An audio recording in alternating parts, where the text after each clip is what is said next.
Olá, uma boa noite para você. Seja muito bem-vindo. Agora 7h10.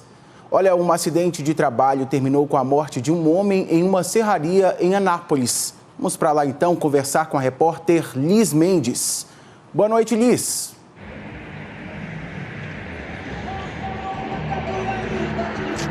Boa noite, Thiago. Triste, né, começar o jornal assim com essa fatalidade. Esse acidente aconteceu numa serraria aqui em Anápolis, na região da Vila Jaiara.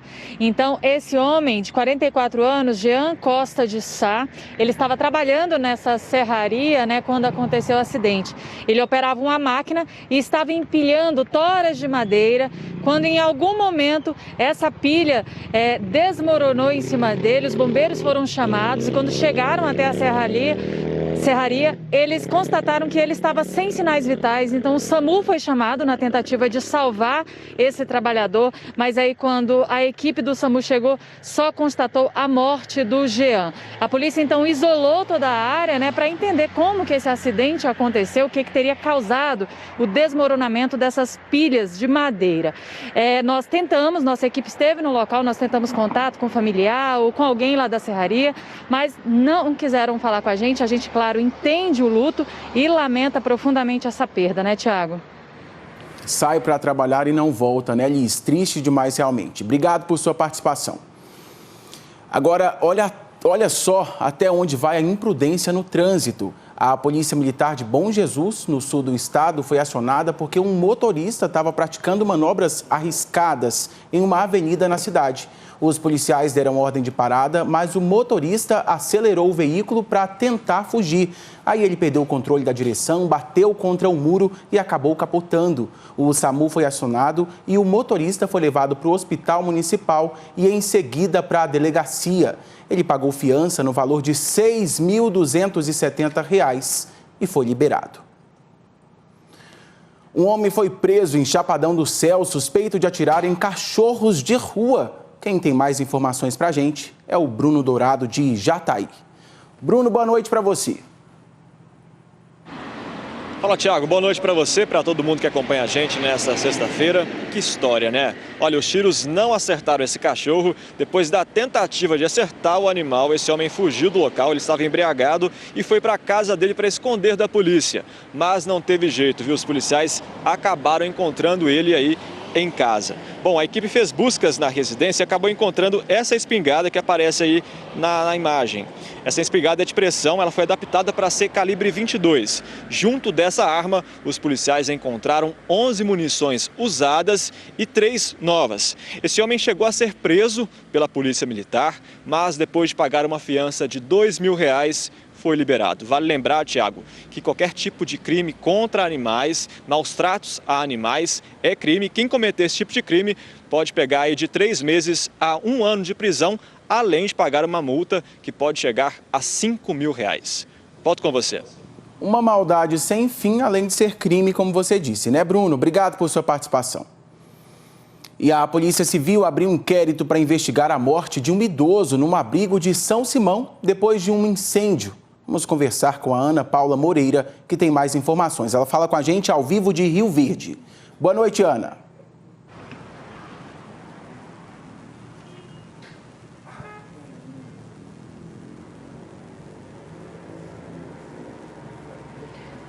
Oi, Thiago, boa noite para você, boa noite para todo mundo. Infelizmente, uma notícia muito triste. Esse caso aconteceu nessa madrugada. Um idoso de 83 anos morreu, então, vítima desse incêndio. O fogo atingiu o quarto onde ele dormia. A própria direção da unidade conseguiu apagar o fogo, conter as chamas. O socorro chegou a ser chamado, mas, infelizmente, ele não resistiu e morreu no local. O local, então, passou por uma perícia. As pessoas que estavam lá vão ser ouvidas para ajudar na investigação. E uma das suspeitas também da direção é que um cigarro que esse idoso usava pode ter sido uma das causas desse incêndio. O corpo dele agora está no IML de Quirinópolis, aguardando então a chegada dos familiares, e esse caso vai ser investigado pela Polícia Civil. Thiago. A gente acompanha então essa investigação. Ana, obrigado por sua participação. Ana falando com a gente ao vivo de Rio Verde. Boa noite. Uma caminhonete recheada de maconha foi apreendida na BR-364 em Cachoeira Alta, no sudoeste goiano. 3 pessoas foram presas.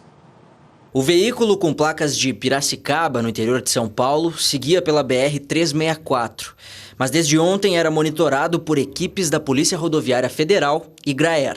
A gente está desde as 16 horas de ontem e por volta das 4, 5 horas da madrugada foi conseguido aí abordar o veículo e a droga foi apreendida aqui nas proximidades da BR-364, próximo a Caçu e próximo à Cachoeira Alta, daquela região ali. A caminhonete com 2 homens fazia o transporte da carga. Cerca de 20 quilômetros na frente, um outro carro servia como batedor.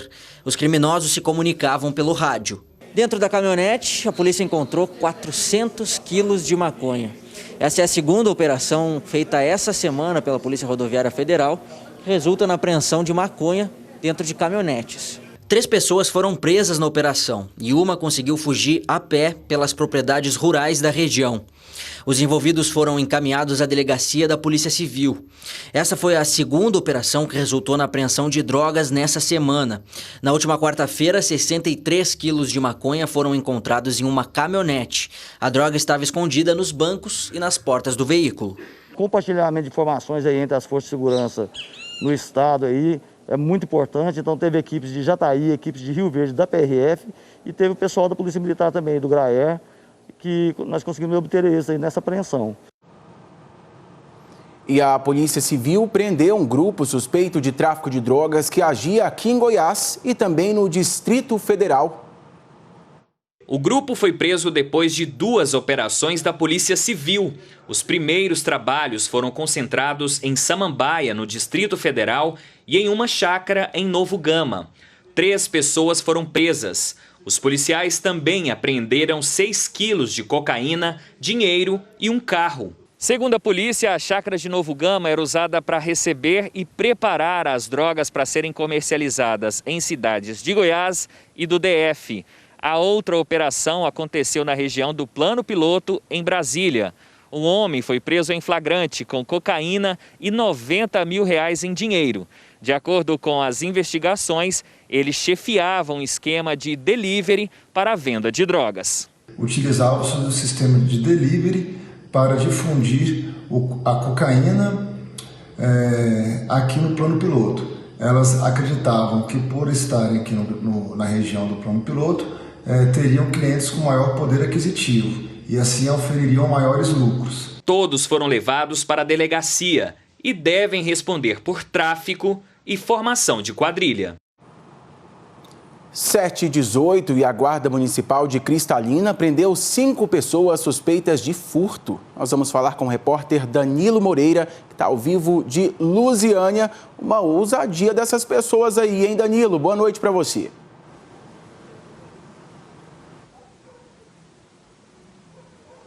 Ousadia e tanta, né, meu amigo? Furtar aí as motos, arrombar a cerca para invadir o pátio e roubar as motos. Boa noite para você, Thiago. Boa noite para todo mundo que acompanha o J2. Foi o que aconteceu em Cristalina. Suspeitos arrombaram a cerca de um pátio da Prefeitura de Cristalina e roubaram pelo menos 6 motos. Esses veículos estavam aguardando a finalização de processo para serem leiloados. Logo depois do crime, os guardas municipais de Cristalina começaram a fazer rondas para tentar localizar esses suspeitos e como de fato conseguiu localizar, viu? 2 estavam em um carro que teria sido usado para cometer esse crime. Os guardas aí perseguiram esse carro e conseguiram prender esses 2 rapazes que avisaram os guardas onde as motos estavam escondidas. Chegando lá neste local, mais 3 pessoas foram presas, um total de 5 pessoas, Thiago. As motos foram recuperadas e os suspeitos foram encaminhados lá para a delegacia de Cristalina, viu, Thiago? É com você. Tá certo. Obrigado por sua participação, Danilo. Boa noite, bom trabalho. E hoje, mais uma vez, teve manifestação dos comerciantes da Feira Hippie. A Prefeitura de Goiânia proibiu que eles trabalhem nas sextas. Interditaram uma das pistas da Rua 44. Motoristas tiveram que fazer o retorno e o trânsito ficou complicado. A Feira Hippie volta a funcionar amanhã.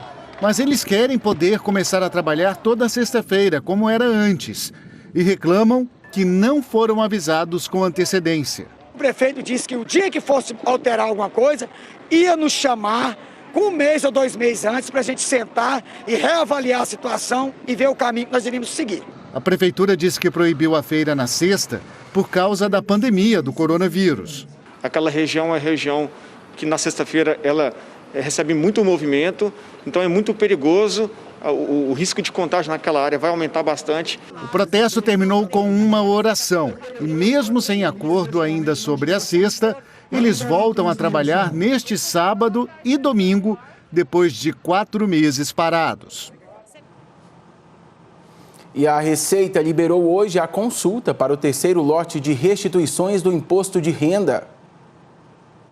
Quando a Receita começou a receber as declarações de imposto de renda, o Amiel não perdeu tempo e entregou a dele.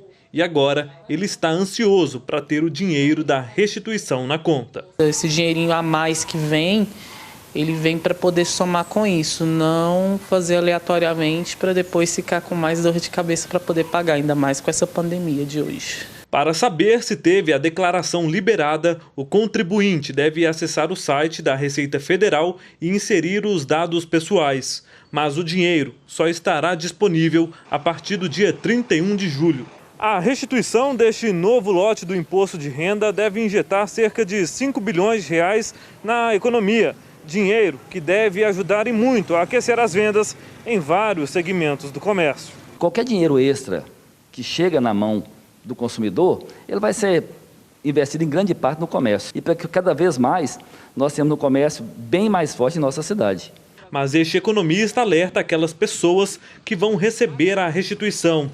Antes de gastar o dinheiro, é bom colocar as dívidas em dia, principalmente neste momento de instabilidade econômica que o país vem passando. Nenhum investimento que o contribuinte vai fazer, ele vai ter uma taxa de juros maior do que, vamos supor, um cartão de crédito que ele vai te cobrar. Então as dívidas, é melhor focar nas dívidas para evitar aqueles juros em cima de juros e até o nome negativado, SPC, Serasa. Mas se você ainda não está incluso no terceiro lote, fica tranquilo. A Receita Federal ainda tem mais 2 lotes da restituição que estão previstas para serem pagas nos dias 31 de agosto e 30 de setembro. E se você é como o Amiel, que está ansioso esperando pela liberação do dinheiro, a dica é se programar direitinho para não sair gastando sem responsabilidade. A gente prefere prevenir e ter um guardadinho ali, mesmo que seja pouco, mas se precisar, na emergência a gente tem. Tá certinho gastar com juízo, né? Vamos para o intervalo, agora 7h22. A seguir, em Anápolis, bandidos invadiram e furtaram uma escola 3 vezes em um só mês. Tem notícia boa para o consumidor: a queda no preço da maioria das hortaliças.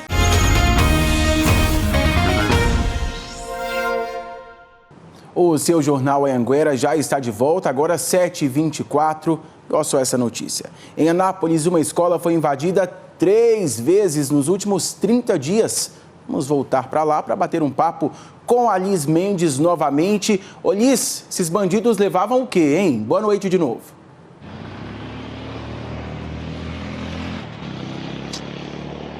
Boa noite de novo para você, Thiago, para todo mundo que está assistindo a gente. Olha só, dessa vez eles levaram, entre a bagunça, né, que eles fizeram lá, eles levaram 3 notebooks, computadores de mesa e um umidificador de ar. Eles também tentaram entrar na cozinha da escola, mas aí o alarme disparou e eles acabaram fugindo.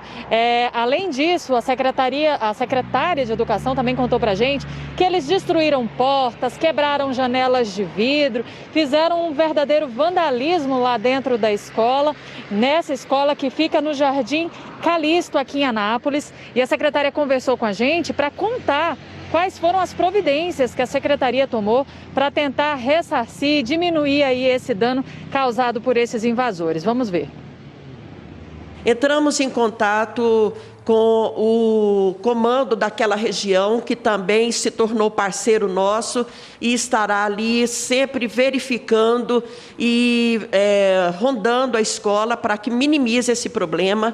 Entramos em contato também com o GGIM, que se colocaram também parceiros nesse sentido e estarão nos ajudando na intensificação da ronda naquela localidade.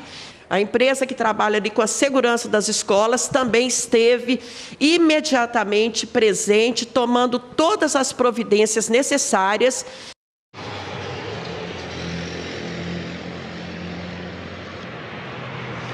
É importante, né, Thiago, esse reforço aí na segurança, porque essa foi a terceira vez que a escola foi invadida e quem mora ali nas redondezas está bastante assustado. Que bom que a empresa, né, responsável pela segurança vai reaver para a escola todos esses bens aí que foram roubados e aí vai diminuir, né, o prejuízo para as crianças quando eles voltarem a estudar. Thiago. Para ver se para agora com esses assaltos aí. Obrigado, Liz. Boa noite para você. Olha, se lembra daquele caso que pai e filho foram mortos na porta de casa no começo do mês? Isso em Rio Verde. Você viu que o principal suspeito é parente das vítimas, né? Hoje o Ministério Público ofereceu denúncia para a Justiça.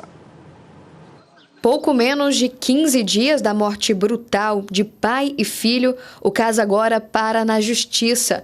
Depois do inquérito feito pela Polícia Civil, o Ministério Público ofereceu hoje a denúncia do caso ao Judiciário. O acusado Robson foi denunciado pelo duplo homicídio praticado contra as vítimas e também por crime de ameaça. Esses crimes de homicídio foram triplamente qualificados. As qualificadoras são motivo fútil, meio cruel e também o recurso que dificultou a defesa das vítimas.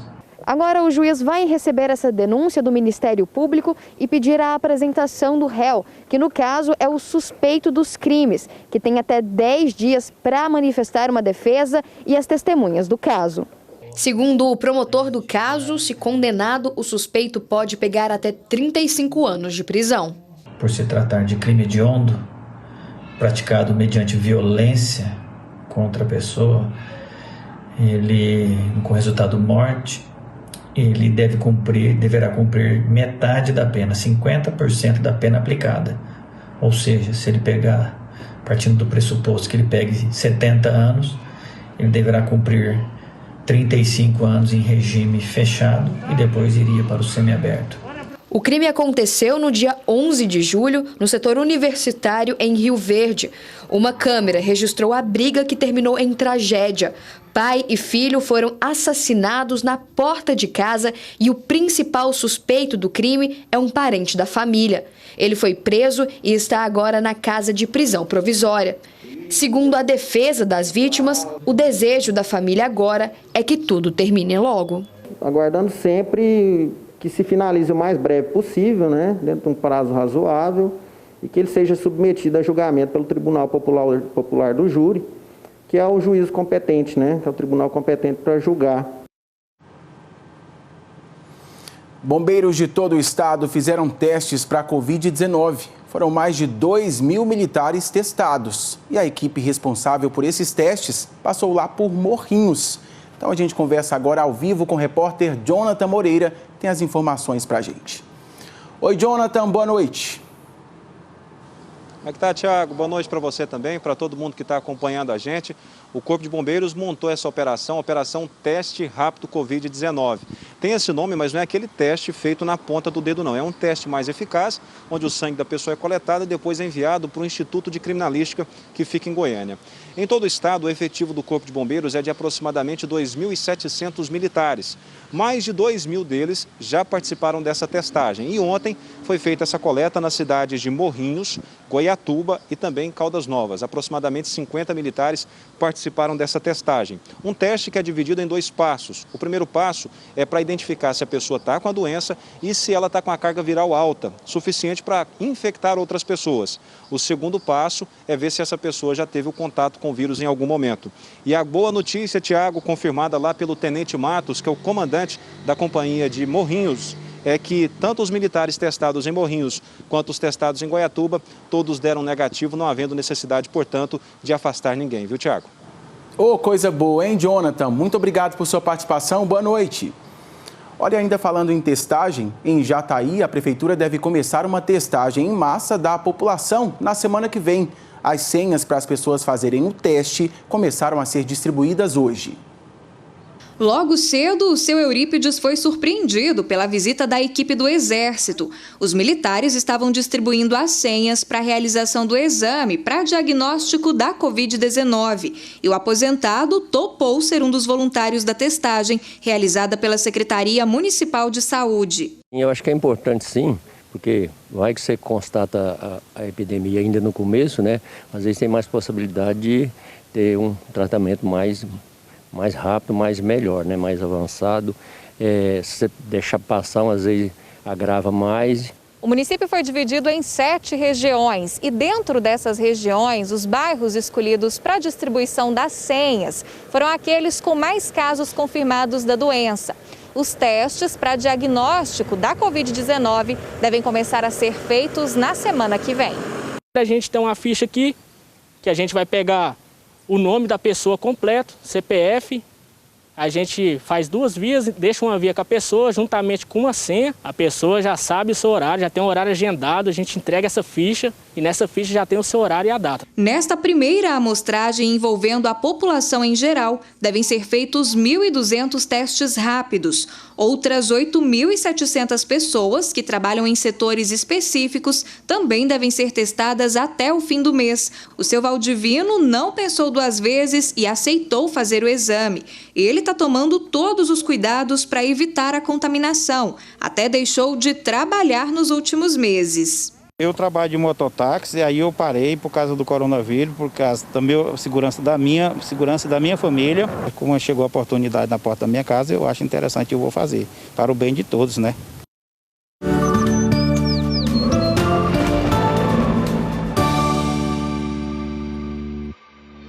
No norte do estado, máxima para este sábado deve ser de 34 graus, a mesma que deve ser registrada no oeste.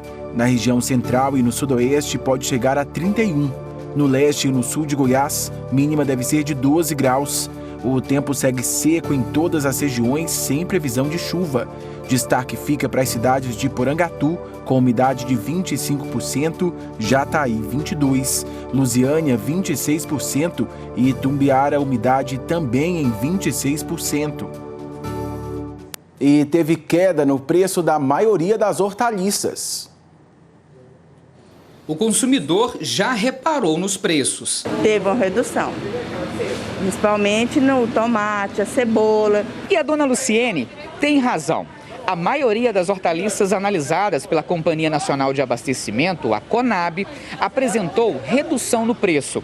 Segundo o levantamento, dentre as verduras e legumes mais vendidos, apenas a alface manteve a alta. Nesse verdurão, batata, couve-flor, tomate, chuchu e cebola tiveram queda no preço. Em alguns dos itens, a redução foi de 70%.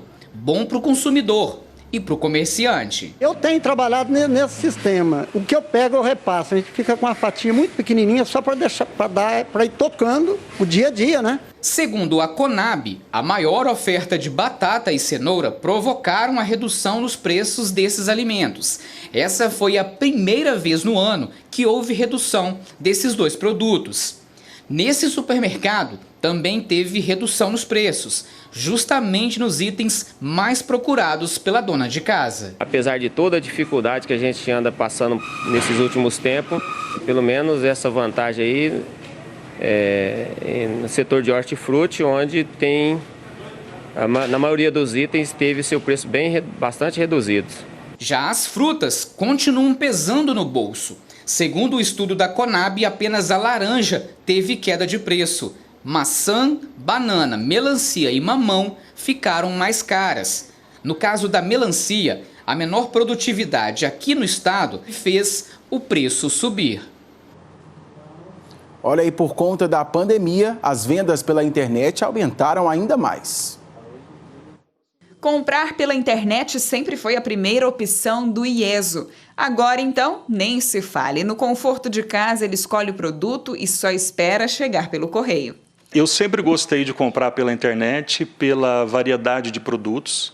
Então, mais do que nunca, eu tenho comprado bastante pela internet. Uma pesquisa do Instituto Locomotiva mostrou que, por conta dos riscos de transmissão do coronavírus, muita gente que já comprava pela internet aumentou o consumo por sites e aplicativos de vendas. Só 10% dos entrevistados disseram não ter feito compras online desde que a pandemia começou. A procura é por todo tipo de produto e até pelas coisas mais básicas do dia a dia, como as compras de supermercado. Aqui neste supermercado em Anápolis, o cliente já tinha a opção de fazer as compras por um aplicativo na tela do celular há cerca de 3 anos. Mas por conta da pandemia, a demanda mais que dobrou. Até fevereiro desse ano, por exemplo, a média de atendimento era de 600 por mês. Agora já passa de 1.600 e muitos até abandonaram as vindas ao supermercado. Uma das grandes procuras e do aumento que a gente teve foi de muitas famílias que moram fora, mas tem algum amigo, algum parente na cidade e que eles queriam ajudar.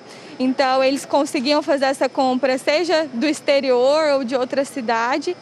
A Ana já era cliente, mas só aderiu às compras pelo aplicativo nos últimos meses. São raras as vezes que sai de casa para comprar alguma coisa. Ela está tão acostumada que vai ser difícil desapegar. No começo a gente fica, um pouquinho com receio, mas agora ficou bem fácil e agora eu não largo de jeito nenhum também. Aprendeu, gostou, né? Vamos para a nossa imagem do dia agora. No Vale do São Patrício, uma ambulância foi parar dentro de um buraco na GO 080, entre Jaraguá e Goianésia. A ambulância de Estrela do Norte, de acordo com a Polícia Rodoviária Estadual, o motorista esqueceu que havia um desvio no local e acabou derrapando ao tentar parar o veículo.